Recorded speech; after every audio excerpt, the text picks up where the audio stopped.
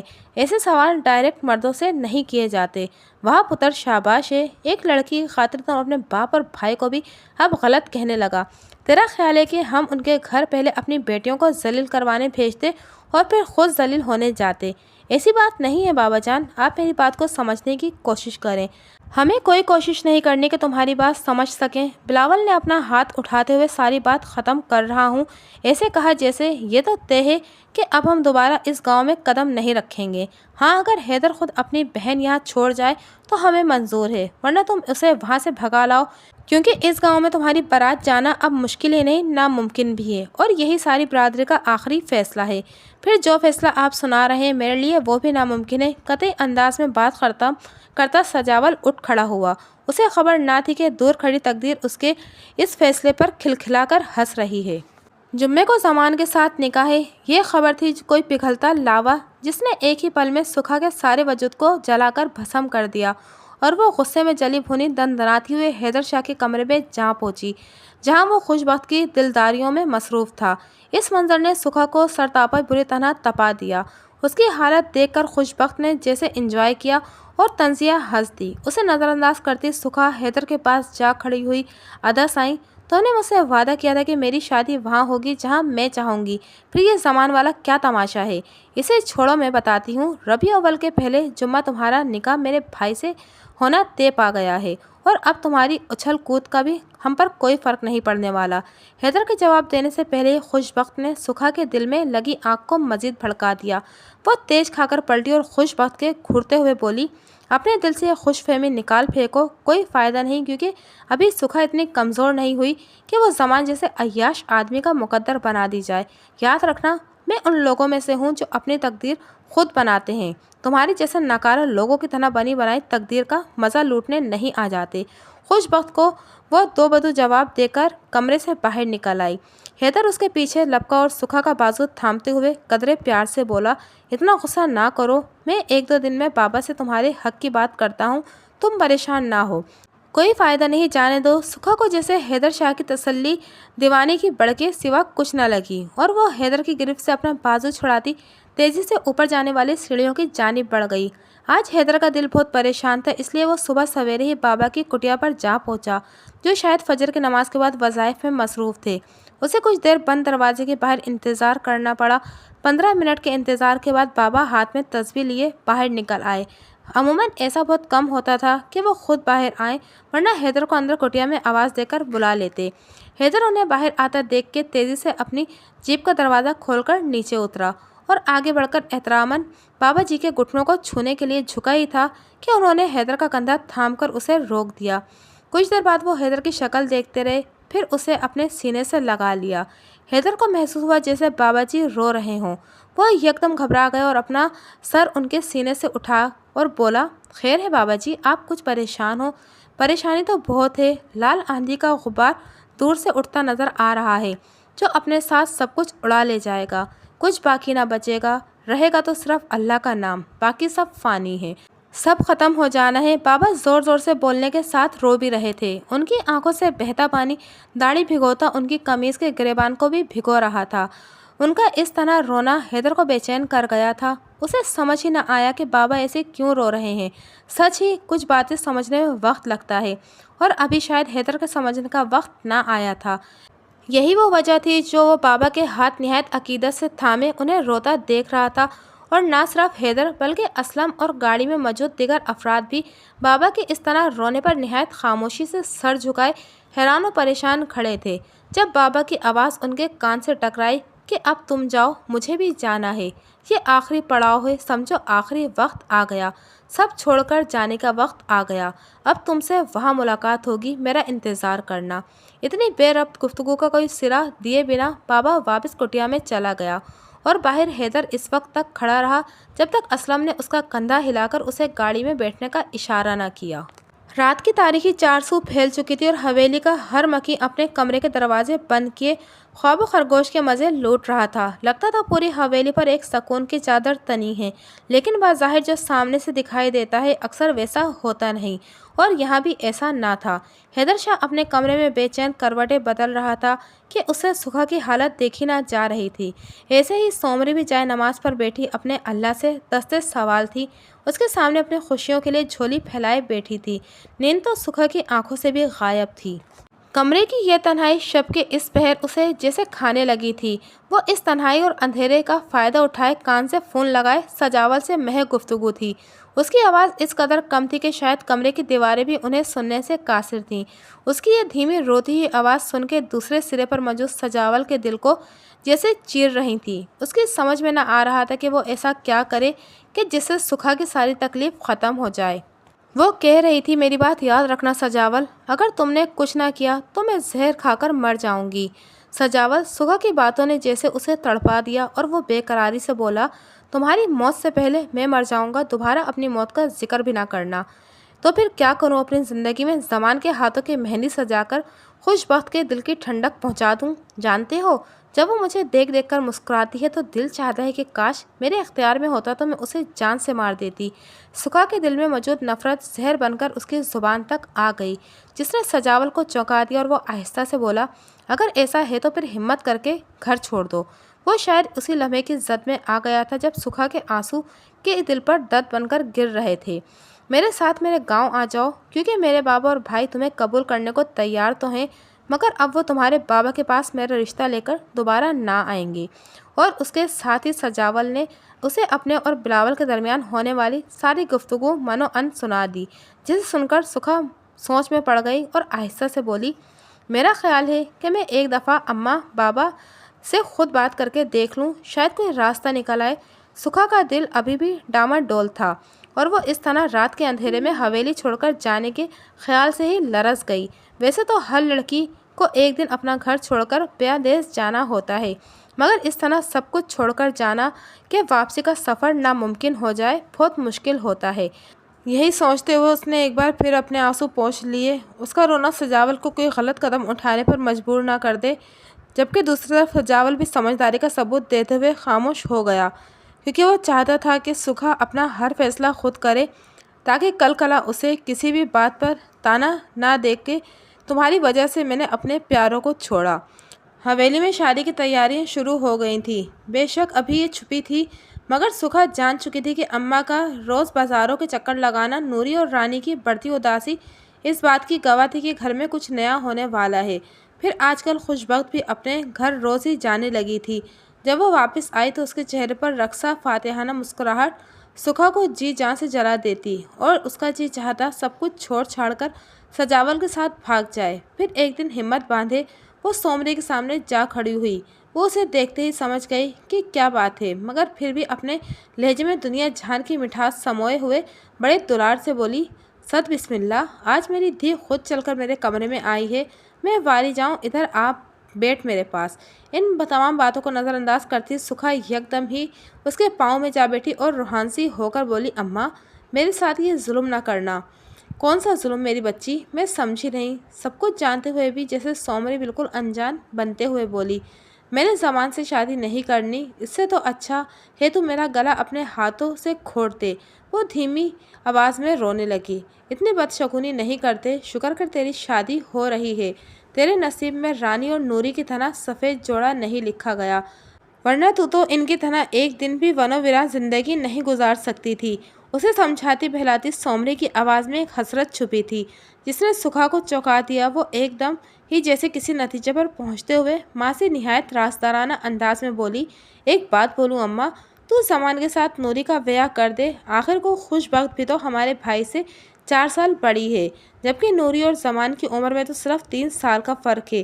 چاہتی تو میں بھی یہی تھی، سومری نے ایک سرد آہ بھرتے ہوئے کہا، مگر میں کیا کرتی، خوش بخت کی نظر شروع سے ہی تجھ پر تھی، جانے کیوں خوش بخت نے ہمیشہ یہ چاہا کہ وہ تجھے بھرجائے بنا کر اپنی حویلی لے جائے، جبکہ نوری اور رانی نے ہمیشہ تیرے ساتھ بڑھ کر اس کا چاہ کیا، پھر بھی جو اپنا نصیب۔ اوہ، اب ساری بات رانی کی سمجھ میں آئی، تو یہ سارا جال خوش بخت کا پھیلا ہوا ہے، اپنے باپ اور بھائی کو اس نے سکھا کے پیچھے لگایا تھا۔ یہ سوچ دماغ میں جگہ پاتے ہی جیسے وہ سانپ کی مانند پھنکارتی اٹھ کھڑی ہوئی، ایسا ہے تو پھر خوش بخت کو اپنی خوشی پوری کر لینے دے۔ سومری کو محسوس ہوا جیسے اس کے لہجے سے بغاوت کی بو آ رہی ہے، مگر وہ یہ سوچ کر نظر انداز کر گئی کہ آخر ایک کمزور لڑکی اتنے طاقتور مردوں کا مقابلہ کیسے کرے گی، اور ایسے ہی وہ بھول گئی کہ جب چونٹی ایک ہادی کو موت کا سبب بن سکتی ہے تو پھر سکھا کیوں نہیں کچھ کر سکتی، اور یہی اس سے سمجھنے میں ایک ایسی غلطی ہوئی جس کا خمیازہ آنے والی کئی نسلوں کو بھگتنا پڑا۔ سکھا نے بہت سوچ بچار کے بعد ایک فیصلہ کیا، وہ اپنی زندگی بھائی کی خاطر قربان نہیں کر سکتی۔ ساتھ ہی اس کے ذہن میں آنے والا یہ خیال اسے مسلسل بیکل کر رہا تھا کہ اس کی زمان سے شادی خوش بخت کے لیے ایک بہت بڑی فتح ہوگی، اس لیے اب یہ جیسے اس کی ضد بن گئی کہ وہ ہر حال میں خوش بخت کو نیچا دکھائے۔ جو اسی صورت ممکن تھا کہ اسے اپنی بھابھی بنانے کا جو خواب خوش بخت دیکھ رہی تھی وہ کبھی پورا نہ ہو، جس کے لیے سجاول کی بات ماننا لازمی ہو گیا۔ شادی میں صرف چند دن باقی تھے، ایسے میں اس کا حویلی سے نکلنا خاصا مشکل تھا، جس کا حل بھی سجاول کے پاس تھا، چونکہ رات کے وقت حویلی کا گیٹ کھول کر باہر نکلنا بہت مشکل تھا۔ اس لیے دونوں نے فیصلہ کیا کہ سکھا صبح سویرے اس وقت گھر سے نکلے گی جب نماز کے بعد ساری حویلی کے مکی سو رہے ہوں۔ ساتھ ہی سجاول نے اسے تاکید کی کہ وہ صبح سویرے کی چائے یا دودھ میں نیند کی چند گولیاں ملا دے، تاکہ ایک دفعہ یہ چائے پینے کے بعد سونے والوں کو کئی گھنٹے ہوش نہ آئے۔ نماز فجر کے ساتھ ہی حویلی کا گیٹ بھی کھل جاتا تھا، تو اس میں سکھا کے لیے باہر نکلنا مشکل نہ تھا۔ یہ تو تھی ان دو محبت کے ماروں کی منصوبہ بندی، جو اس بے خبری کا شکار تھی کہ کوئی اور بھی ہے جو ایک اور منصوبہ بنائے، اس وقت کا منتظر، اور یہ منصوبہ انتقام کے جلتے الاؤ پر بنایا گیا تھا جس میں یقیناً شر ہی شر تھا، اور اس شر سے بے خبر سکھا رات گزارنے کے انتظار میں سولی پر لٹکی پل پل آگے بڑھتی گھڑی کی سوئیوں کو تک رہی تھی، اور سنائی دیتی گھڑی کی یہ ٹک ٹک کی آوازیں اس کے دل کی دھڑکن کو تیز سے تیز تر کرنے کا سبب بھی بن رہی تھیں۔ حیدر کو آج شکار پر جانا تھا، اس لیے وہ صبح سویرے ہی اٹھ گیا، جبکہ خوش بخت کی طبیعت کچھ خراب تھی، اور ایسے میں وہ چاہتی تھی کہ حیدر اپنا پروگرام کینسل کر دے، مگر دوسری طرف اسلم کا کہنا تھا کہ وہ سارے انتظامات مکمل کر چکا ہے اور پھر اسے اگلے 15 دن کی چھٹی بھی درکار تھی، جبکہ حیدر کے پاس شکار کرنے کا تصور اسلم کے بنا تھا ہی نہیں۔ اس لیے خوش بخت کو دلاسا دیتا وہ فجر کی نماز پڑھ کر کچن کی طرف آ گیا، جہاں گھر کی ملازمہ اماں وڈی سب کے لیے چائے تیار کر رہی تھی۔ حیدر کو دیکھتے ہی اس نے جلدی جلدی تیار شدہ چائے مگ میں ڈال کر ساتھ ہی ناشتہ بھی ٹیبل پر رکھ دیا۔ اسی پل نوری اپنے کمرے سے باہر نکلی اور حیدر کو ناشتہ کرتے دیکھ کر ٹھٹک گئی کہ میرا سونا اتنی سویرے سویرے کہاں جا رہا ہے؟ بھائی پر مسکراتی محبت پاش نظریں ڈالے وہ سوال گو تھی۔ بہن کی آواز سنتے ہی ناشتہ کرتا حیدر اٹھ کھڑا ہوا اور احتراماً سر جھکاتے ہوئے بولا، شکار پر جا رہا ہوں ادی، تم میرے پیچھے خوش بخت کا خیال رکھنا۔ وہ کچھ پریشان ہے، شاید طبیعت ٹھیک نہیں اس کی۔ آج شکار پر نہ جاؤ، بے ساختہ ہی نوری کے منہ سے نکلا۔ آسمان کا رنگ بدل رہا تھا، مجھے لگتا ہے کہ لال آندھی آنے والی ہے۔ چہرے کے ساتھ ساتھ اس کی آواز بھی تشویش زدہ ہو گئی۔ حیدر مسکرا دیا، میرے ساتھ بہت سارے لوگ ہیں ادی، اللہ خیر کرے گا، بس دعا کرنا میرے لیے۔ جواباً نوری نے حیدر کے کندھے پر ہاتھ دھرتے ہوئے دعائیہ انداز میں لب ہلائے تو اس کی آنکھیں بھیگ گئیں اور وہ دھیمے سے بڑبڑائی، شکر سونے سائیں جو تو نے یہ نعمت ہمیں عطا کی۔ اس کا اشارہ کس بات کی جانب تھا حیدر سمجھتے ہوئے ایک بار پھر سے مسکرا دیا۔ بہن کا ہاتھ چوم کر وہ جیسے ہی باہر نکلنے لگا تو ایک دم ہی اس کا سر چکرایا۔ شاید نیند پوری نہ ہونے کے سبب اس کی طبیعت خراب ہو رہی تھی، ساتھ ہی اسے متلی بھی محسوس ہوئی۔ سوچا آج نہ جائے۔ اسی پل جیپ کا تیز ہارن اس کی سماعت سے ٹکرایا۔ یقیناً اسلم ڈیرے سے گاڑی لے کر آیا تھا اور اب ایسے میں نہ جانے کا سوال ہی پیدا نہ ہوتا تھا، لہٰذا اپنی پسٹل کو نیفے میں ڈالتا حیدر قدم گھسیٹتا باہر کھڑی جیپ میں جا بیٹھا۔ اسلم نے مسکراتے ہوئے ایک نظر اس پر ڈالی اور بولا، کیا ہوا سائیں، طبیعت تو ٹھیک ہے نا؟ ہاں، شاید نیند آ رہی ہے، باقی سب کہاں ہیں؟ آنکھیں بند کر کے سیٹ سے ٹیک لگاتے لگاتے حیدر نے جیسے چونکتے ہوئے سوال کیا۔ ڈیرے پر، آہستہ سے جواب دے کر اسلم نے گاڑی کچے پر اتار دی اور پلٹ کر ایک نظر حیدر پر ڈالی جو شاید سو گیا تھا، پھر قدرے اطمینان کے ساتھ وہ جیپ دوڑاتا کھیتوں کی جانب بڑھ گیا۔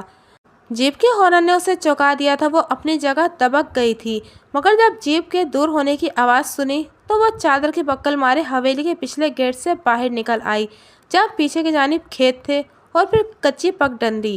وہ تقریباً دوڑتی ہوئی حویلی سے دور ہوتی چلی گئی، وہاں جہاں کھیتوں کی دوسری طرف یقیناً سجاول اپنی جیپ سمیت موجود تھا اور اسے یقین تھا کہ اس گاڑی میں بیٹھتے ہی وہ ایک نئی زندگی میں قدم رکھ دے گی، اور یہی خوش فہمی اسے ہواؤں میں اڑائے لیے جا رہی تھی، جبکہ وہ پیچھے حویلی کی طرف سے بالکل بے خبر تھی، کیونکہ صبح سویرے ہی اس نے چائے کے دیگچے میں نیند کی گولیوں کی اچھی خاصی مقدار پیس کر ملا دی تھی، اور یہ گولیاں اس نے رانی کے پاس سے چرائی تھیں جو ڈاکٹر کی ہدایت کے مطابق اپنے ڈپریشن دور کرنے کے لیے روز رات ایک گولی کھا کر سوتی تھی۔ سکھا جانتی تھی کہ یہ گولیاں کسی کو نقصان نہیں پہنچا سکتی سوائے چند گھنٹوں کی گہری نیند یا نیم بے ہوشی کے، اور اسی سوچ میں گم اس کے قدم تیزی سے منزل کی تلاش میں رواں دواں تھے۔ تبھی اسے گولیوں کے چلنے کی آواز سنائی دی، وہ رکی، اس نے اس طرف دیکھا، جب دوبارہ برسٹ کی آواز نہ آئی تو وہ پھر بڑھنے لگی۔ اس کے پاؤں سے کوئی گیلی چیز آن لگی، شاید کھیتوں میں پانی چھوڑا گیا تھا جس کی وجہ سے مٹی گیلی ہو گئی تھی، اس لیے تیزی سے دوڑتی سامنے بھاگی جہاں قدرے چوڑی سڑک حیدر شاہ جیسی کالی جیپ کھڑی تھی، وہ اسے دور سے ہی دکھائی دے رہی تھی۔ ہانپتی کانپتی سکھا جیسے ہی جیپ تک پہنچی، ایک تیز چیخ اس کے حلق سے برآمد ہوئی، کیونکہ جیپ کے دروازے کھلے ہوئے تھے اور خون نیچے آ رہا تھا۔ سامنے ایک لاش پڑی تھی جس پر نظر پڑتے ہی سکھا کو لگا جیسے وہ مر گئی ہے۔ خوف و دہشت سے اس کے حلق سے چیخوں کا ایک نہ ختم ہونے والا سیلاب امڑ آیا، وہ بے تحاشا چیختی اور روتی ہوئی زمین پر ہی بیٹھ گئی۔ اسے یہ بھی احساس نہ رہا کہ خون اس کے کپڑے بھگو رہا ہے، بظاہر وہ اپنے ہوش و حواس کھو چکی تھی۔ نور اپنی بکریوں کے لیے گھاس کاٹ کر گھر کی جانب لوٹ رہا تھا جب اس کے کانوں سے کسی عورت کی چیخ ٹکرائی، شاید وہ نظر انداز کر کے آگے بڑھ جاتا، مگر پے در پہ سنائی دینے والی ان چیخوں نے اس کی توجہ اپنی جانب مبذول کر لی اور وہ تیزی سے اس سمت دوڑا جہاں سے آواز سنائی دے رہی تھی۔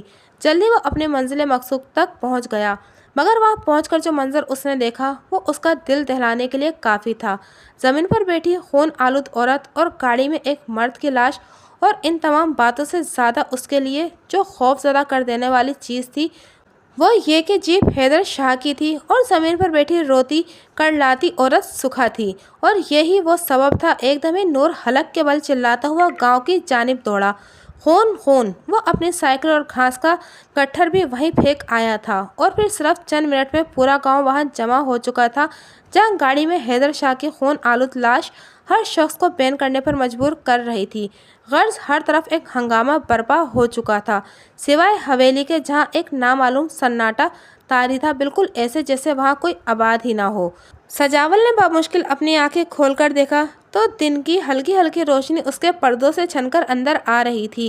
وہ ہڑبڑا کر اٹھ بیٹھا، گھڑی 7 بجا رہی تھی، جبکہ اسے تو سکھا کے پاس صبح سویرے 5 بجے پہنچنا تھا۔ اس نے گھبرا کر تکیے کے پاس اپنا موبائل تلاش کرنے کے لیے ہاتھ مارا، مگر بے سود اس کے پاس اس کا فون نہ تھا۔ فون کون لے گیا؟ وہ بڑبڑایا۔ سکھا تو 6 بجے پگڈنڈی پر پہنچ جانا تھا، اب تو 7:15 ہو گئے تھے۔ یقیناً عالم پریشانی میں وہ اسے فون کر رہی ہوگی اور اس کا فون۔ یہ سوچتے وہ تیزی سے اٹھ کھڑا اور دروازے کی سمت بڑھا، اور اس کے ہینڈل کو ہاتھ رکھتے ہی ایک دوسرا جھٹکا اسے لگا، کیونکہ دروازہ باہر سے لاک تھا۔ سجاول 1 سیکنڈ میں ہی سمجھ گیا کہ اس کے ساتھ دھوکہ ہوا ہے، اور یہ دھوکہ کسی اور نے نہیں، خود اس کے بھائی نے کیا تھا۔ یہ خیال ہی اسے خوف زدہ کر گیا کہ اگر سکھا حویلی سے نکل کر پگڈنڈی پر آئی ہوگی تو یقیناً اس کو وہاں سے بلاول نے اٹھا لیا ہوگا۔ اس خیال کے ساتھ ہی وہ پھر دروازے کی طرف بڑھا اور چاہا کہ اسے زور سے دھڑ دھڑائے۔ اسی پل باہر سے لاک میں چوبی گھومنے کی آواز اس کی سماعت سے ٹکرائی۔ وہ پیچھے ہو گیا۔ دروازہ کھول کر بلاول کے ساتھ بابا اندر داخل ہوئے۔ سجاول نے اپنے چکراتے سر کو تھام کر بھائی کی جانب دیکھا اور آہستہ سے بولا، سکھا کہاں ہے؟ اپنی حویلی میں۔ بلاول کا اطمینان قابل دید تھا۔ اس کے جواب نے سجاول کو چونکا دیا۔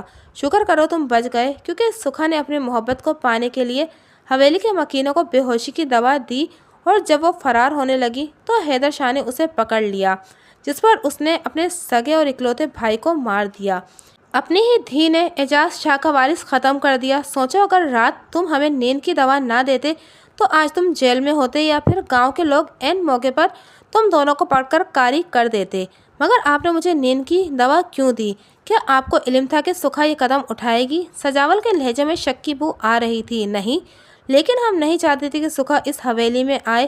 ہم نے تو صرف تمہیں بہلانے کے لیے اس کے فرار کا منصوبہ بنایا تھا، کیونکہ ہمیں امید تھی کہ وہ لڑکی کبھی اپنے باپ کی پگڑی پیروں تلے روند کر تمہارے ساتھ نہ آئے گی۔ مگر افسوس کہ ایک شخص کی محبت میں نہ صرف اس نے اپنے باپ کی اجلی پگڑی میلی کر دی، بلکہ اپنا بھائی بھی خود مار دیا۔ اور شکر ہے جو ایسی عورت ہماری حویلی میں بہو بن کر نہیں آئی، ورنہ جانے کتنی نسلیں برباد کر دیتی۔ باپ کی باتیں سنتا سجاول چونک گیا، کیونکہ بڑھتے ٹائم کے 7 بجائے اس کے کمرے میں روشنی اترتی کمرہ اندھیرا ہو رہا تھا، اور پھر بلاول کے لائٹ جلاتے وہ سمجھ گیا کہ رات ہو چکی ہے۔ مطلب وہ 12 گھنٹے سے زیادہ سوتا رہا۔ ایسے لگا جیسے کوئی کہیں گڑبڑ ہے، اور اگر گڑبڑ نہ ہوتی تو بلاول کے کمرے سے باہر نکلتے ہی اسے اپنا فون بیڈ پر رکھا کیسے نظر آ جاتا۔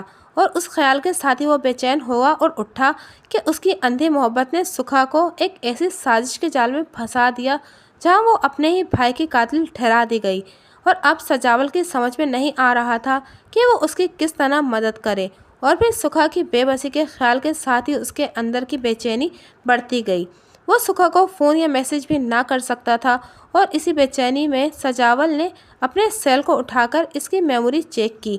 وہ دیکھنا چاہتا تھا کہ گھر سے نکلتے وقت اسے سکھا نے کیا پیغام دیا ہے، مگر صد حیرت کہ اس نے فون کی میموری بالکل خالی تھی، یہاں تک کہ ناموں کی لسٹ سے سکھا کا نام بھی غائب تھا۔ اب وہ سمجھ نہ پایا کہ یہ سب اس کے بابا اور بھائی نے احتیاط کے طور پر کیا ہے، یا در پردہ کوئی اور کہانی ہے۔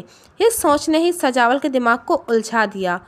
شاید اس نے کروٹ بدلنے کے لیے اپنے بدن کو سمیٹا تھا کہ درد کی ایک شدید لہر اس کے پورے سراپے میں دوڑ گئی، ساتھ ہی اس کا پاؤں کسی سخت شے سے ٹکرایا تو اس کے سوئے حواس آہستہ آہستہ بحال ہونے لگے، اور بڑی مشکل سے اس نے اپنی بند آنکھیں کھولنے کی کوشش کی تو کمرے کے روشن دان سے چھن کر آنے والی روشنی نے اسے دوبارہ آنکھیں موندنے پر مجبور کر دیا۔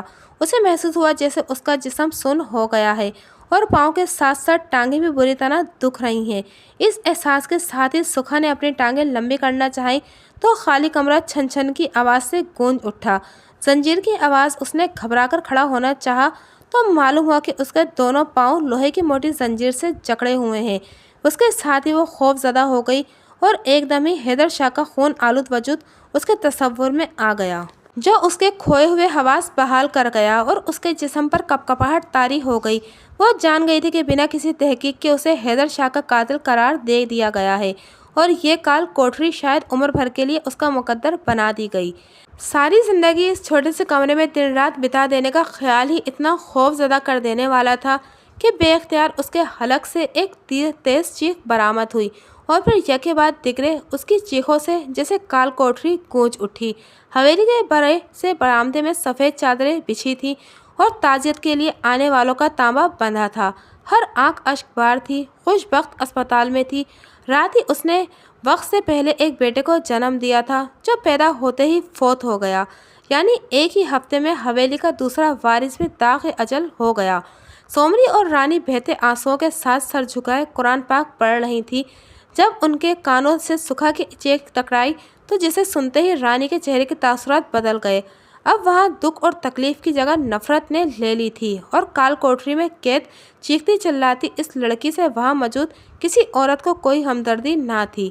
سب کے نزدیک وہ ایک قاتلہ تھی جس نے اپنی عاشقی کے ہاتھوں سگے بھائی کو موت کے گھاٹ اتار دیا۔ وقت گزر گیا، کیونکہ وقت کا کام ہے گزرنا۔ وہ کسی کے لیے کبھی نہیں ٹھہرتا اور اپنے ساتھ سب کچھ بہا کر لے جاتا ہے۔ جیسے شہر سے 20 کلومیٹر دور شاہ پور کی حویلی سے بھی سب کچھ وقت کے ساتھ بہہ گیا۔ خوش بخت اپنے حصے کی زمین لے کر باپ کی حویلی واپس چلی گئی، جہاں سفید لباس اس کا مقدر بنا دیا گیا، اور اپنی رات کی تنہائیوں میں اسے اکثر ایسا محسوس ہوتا جیسے سکھا اس کے آس پاس ہی کہیں موجود ہو۔ اسے لگتا شاید اس کی زندگی سکھا کی بددعا کی زد میں آ کر ویران ہو گئی ہے، اور اس احساس نے اس کی زبان پر قفل لگا دیے۔ وہ اپنے کمرے میں تنہا اور خاموش لیٹی سارا دن چھت کو گھورتی رہتی۔ زمان کی شادی رانی سے ہو گئی اور اعجاز شاہ کی ساری زمین اس کے نام منتقل ہو گئی۔ اعجاز شاہ اپنے گھر تک محدود ہو گیا، اب وہ کسی سے نہ ملتا تھا، جبکہ سومری بھی سارا دن جائے نماز سنبھالے اللہ کے حضور سجدے میں گری رہتی۔ حویلی کے قبرستان میں 2 قبروں کا اضافہ ہو گیا، ایک حیدر شاہ، دوسری اس کے پہلو میں موجود نوری کی قبر، جو اپنے شہزادے بھائی کا خون دیکھتے ہی دل کی دھڑکنیں کھو بیٹھی اور ایسے زمین پر گری کہ دوبارہ نہ اٹھی۔ حیدر شاہ کے قتل کا واحد چشم دید گواہ اسلم تھا، جس نے بتایا کہ اس کی جیپ روک کر فائرنگ کرنے والوں نے اپنے چہرے کپڑے سے چھپا رکھے تھے۔ اسلم نے متوقع حملے سے بچنے کے لیے کچے میں اتر کر اپنی جان بچائی، جبکہ حیدر نشیلی چائے کی بدولت اپنا بچاؤ نہ کر سکا۔ اسلم نے یہ بھی بتایا کہ حملہ آور وہاں پہلے سے موجود کسی کے منتظر تھے، شاید سکھا کے، مگر اس کے آنے سے قبل بدقسمتی سے حیدر کی جیپ بے خبری میں ہی جائے وقوع پر جا پہنچی، جس پر فائرنگ کر دی گئی۔ اسلم نے وہاں کسی لڑکی کو بھی آتے دیکھا تھا، مگر اس سے پہلے ہی سفید گاڑی میں سوار حملہ آور فرار ہو چکے تھے۔ اسلم کے بیان نے اس بات کی تصدیق کر دی تھی کہ بلا واسطہ ہی صحیح سکھا اس قتل کی شریک جرم تھی۔ اسلم نے ایک اہم بات پولیس سے چھپا لی تھی، شاید اس لیے کہ اب اس کا سرپرست کوئی نہ تھا۔ اس حالت میں وہ نئی دشمنی پالنا نہیں چاہتا تھا۔ اس نے بکل ماری ایک شخص کے ہاتھ میں وہ قیمتی گھڑی تھی جو اس نے بلاول کے ہاتھ میں دیکھی تھی۔ وہ سب سے اہم بات جو اس واقعے کی تھی وہ بابا کی خالی کٹیا تھی۔ وہ حیدر شاہ کے قتل کے بعد کبھی کسی کو دکھائی نہ دیے، جانے وہ کہاں چلے گئے، کبھی کسی نے یہ جاننے کی کوشش بھی نہ کی۔ سجاول نے نماز پڑھ کر سلام پھیرا۔ آج سکھا کی برسی تھی۔ جانے کتنے سال گزر گئے تھے، وہ ہر سال آج کے دن سکھا کی برسی مناتا تھا، کیونکہ اسے اسلم کے ذریعے پتہ چلا تھا کہ اس رات حویلی میں سکھا کو مار کر خاندانی قبرستان میں ایک بے نام قبر کا اضافہ کر دیا گیا تھا، کیونکہ قبیلے کی روایت کے مطابق ایسی کسی لڑکی کو جینے کا حق نہ تھا جو اپنے خاندان کے اونچے شملے کو مٹی میں رول دے، لہٰذا جرم کے پاداش میں سکھا کی سزا بھی موت ہی تھی جو اسے مل گئی۔ کوئی یہ نہ جانتا تھا کہ آدھی رات کے وقت حویلی سے سنائی دینے والی چیخیں کس کی ہیں۔ شاید وہ کوئی بدرو تھی جو رات کی تنہائیوں میں حویلی کے زندہ مکینوں کو رویا کرتی تھی۔ جو جانتے تھے وہ خاموش تھے، اور جو نہ جانتے تھے وہ بے خبر اور بے خبری میں ہی زندگی گزار رہے تھے۔